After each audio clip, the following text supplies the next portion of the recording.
Don't measure how many words you want to write or how many pages you want to complete. Instead, measure in time.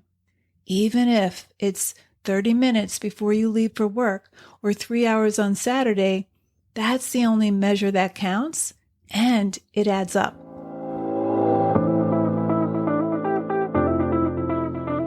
Writer Unleashed is for you, a writer who has a story you want to bring onto the page and into the hearts and minds of readers. I'm Nancy Panuccio, writer, editor, and writing coach. And each week, we'll explore techniques, mindsets, and inspiration for writing stories readers can't put down. Thanks for spending some time with me today. Now let's begin.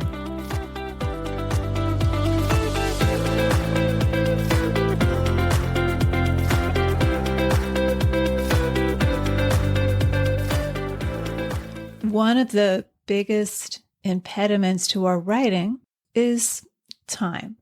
And we all have unfinished drafts to prove it. It always takes much longer than we think it will. And this can be dispiriting, not to mention stressful. Writing a book is a huge undertaking.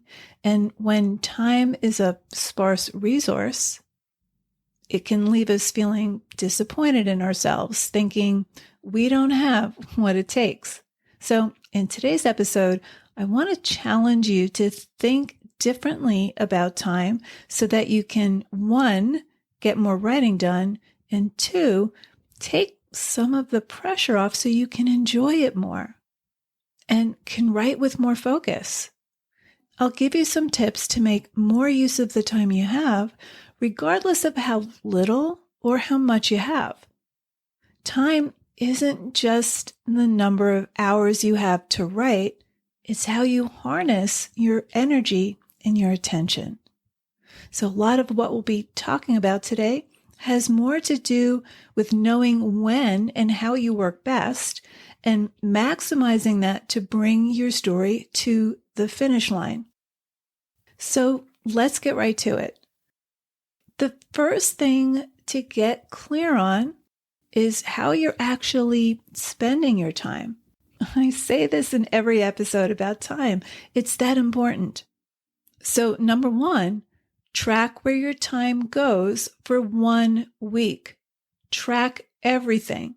How much time you spend sleeping, showering, cooking, eating, commuting, working, socializing, doing housework, driving your kids to where they need to go, scrolling Facebook and Instagram, watching Netflix. Just for 1 week, track everything. Forget about the 24 hours in a day. The cliche is we all have the same 24 hours in a day. We don't. My 24 hours will look different from yours, and your 24 hours in a day will look different from everyone else's. My 24 hours look different in the summer than it will as we move deeper into September. But we do all have 168 hours in a week, and this is just math. So keep a time log just for a week, and you can do this anytime you need to get your arms around the hours available to you. You'll see how much time you have to devote to things that matter. And a funny thing happens when you start tracking how you spend your time in a week. You become conscious of how precious your time is, and you're less likely to squander it. Whenever I find myself avoiding the work and going towards comfort escapes, I start tracking my time. And that just makes me more conscious of using my time wisely. Now, we all make time for things in our week. Shopping for food, cooking, doing the laundry, getting the tires replaced on our car. We all rearrange our day to make that work. So think of what your ideal day would look like. Maybe it includes family time, exercise, fun time, time with friends. You want to think of compartments of time, writing being one of them. You can orchestrate time to work with your particular mind.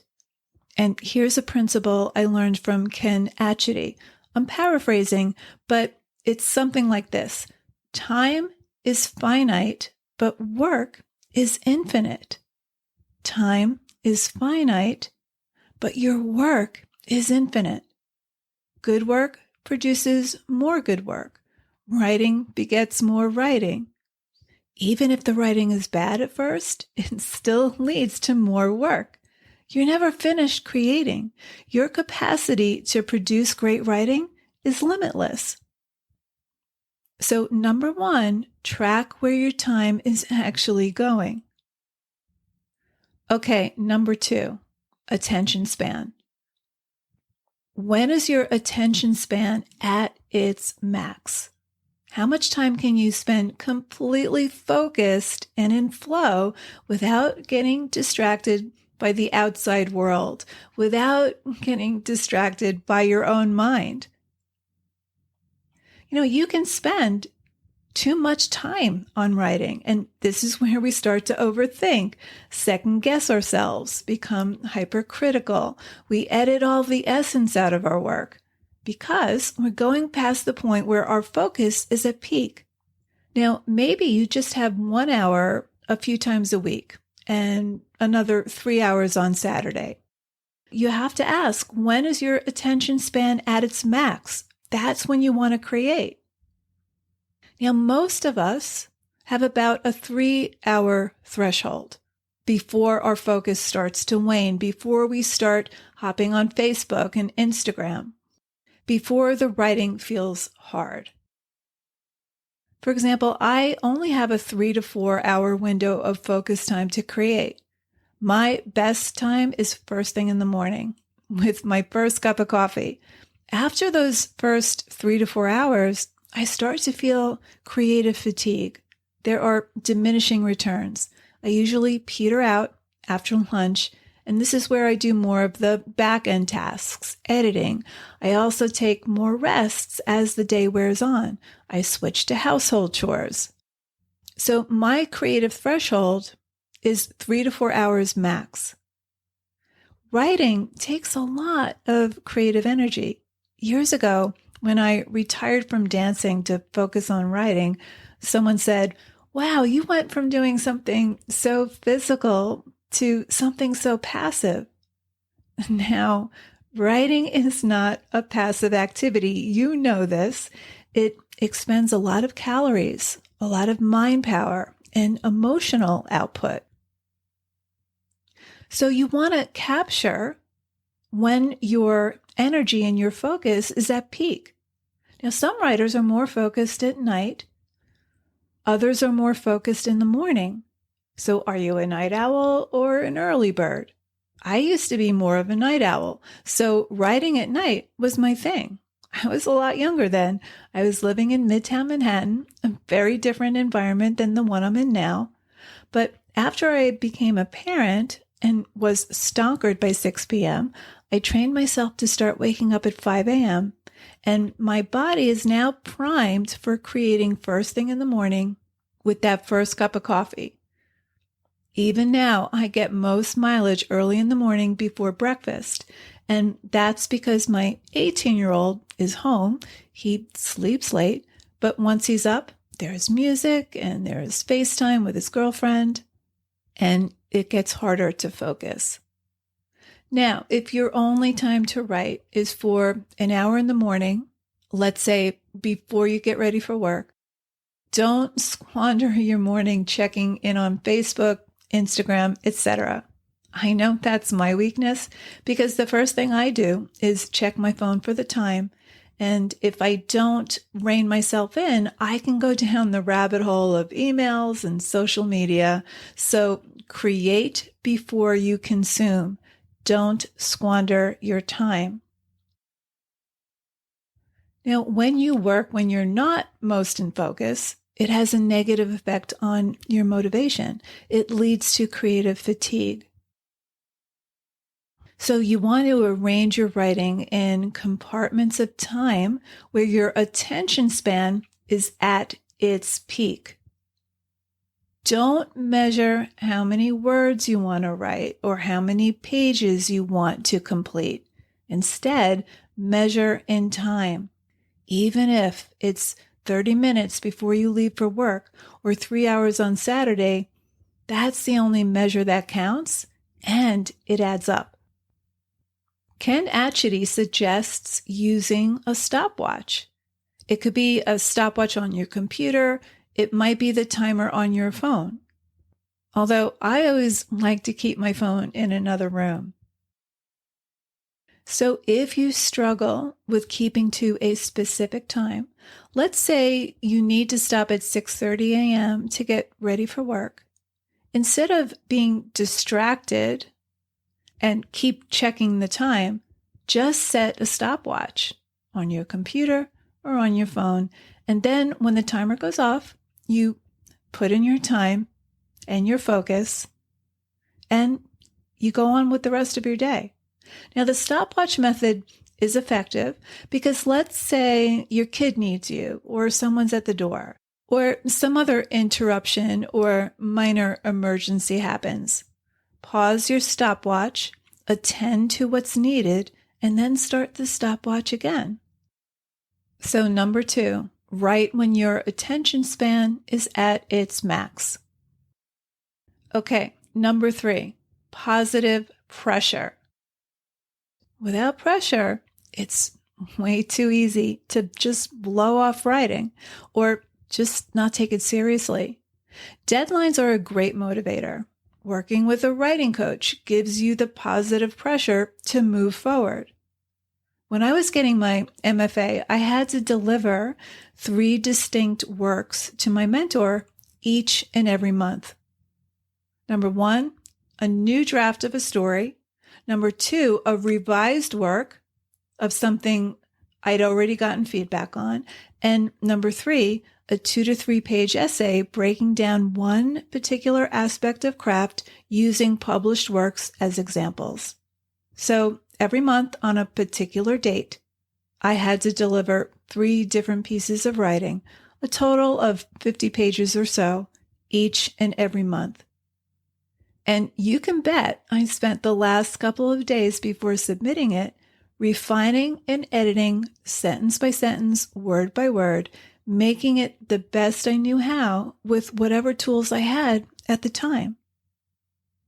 Another great motivator was belonging to a writing group post-MFA with 3 published writers. We met once a month on Sunday. Deadlines are a great way to put positive pressure to not only write, but produce your best work. So whether you work with a book coach or an editor, or you're submitting 25 pages to a workshop, nothing will focus your time and attention more than having that deadline, that positive pressure. If I didn't have deadlines, I would never get anything done. This podcast, for example, is a weekly deadline. I usually record and edit on Fridays, and I'm usually a few weeks ahead, but sometimes I fall behind. But I still record, edit, and publish on deadline. Those of you who are subscribed to my email list, I write a first draft of that email days in advance, but I'm editing and polishing that email early that day and then once again before I schedule it to go out. Now, sometimes I feel under duress to get something out in time, depending on what other commitments I have, but that's rare. Without deadlines, without positive pressure, it's far too easy to rest on our laurels and say, I'll work on this tomorrow. I'll refine this tomorrow. Deadlines galvanize us to really focus and produce our best work. Okay, let's wrap this up. Writing begets more writing. You're never done creating. Time is finite, but your work is infinite. To maximize your time and get more writing done and ultimately finish your manuscript, number 1, get a handle on where your time is actually going, on what your time is actually being spent on. Track it for 1 week. When you become more conscious of how you spend your time, you'll be better able to spend it wisely and stop wasting it. Number 2, attention span. When are you able to focus without getting distracted by the outside world? And 3, positive pressure. Deadlines galvanize us to get really serious and use our time hyper-focused on doing our best work. So there you have it. Thanks for hanging out with me today. And if you know any writers who need some support in their writing, please share this episode or the Writer Unleashed podcast in general. And if you love what you're listening to, subscribe on your favorite listening platform and please leave me a review. Reading how this podcast impacts your writing truly lights me up and helps me create topics for the show. Till next time, keep writing, and I'll talk to you soon.